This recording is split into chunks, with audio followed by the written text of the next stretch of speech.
69 ming so'mdan super aksiya Labubu va Adidas firmalari kollaboratsiya qilib turib mana shunaqangi neobeshniy oyoq kiyimlarni ishlab chiqardi. Razmerlari qanaqa bo'lardi? 36, 37, 38, 39, 40 gacha bor. Ulgurib qolinglar. Videoga like bosib, kommentariyada yozib qoldiring.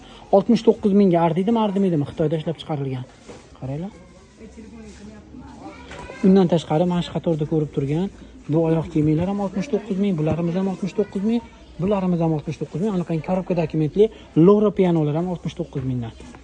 Ulgurib qolinglar. Qora rasvetkasi ham bor.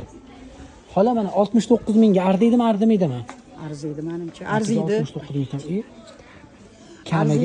Kamiga mana xola ichlari mexli, bemalol qishda ham, qor yog'sa ham kiysa bo'ladi. 69 ming so'm. Sizlar ham ulgurib qolinglar. Bu realniy narxlar, hech qanaqa yolg'on yo'q. Juda ham mamnunman, juda chiroyli ekan. Bloger emasmisiz xola? Yo'q, o'xshaymanmi? Ana, ko'rishinglar mumkin. Hech qanaqa yolg'on yo'q. Mana shu qatordagi hamma oyoq kiyimlar 69 mingdan.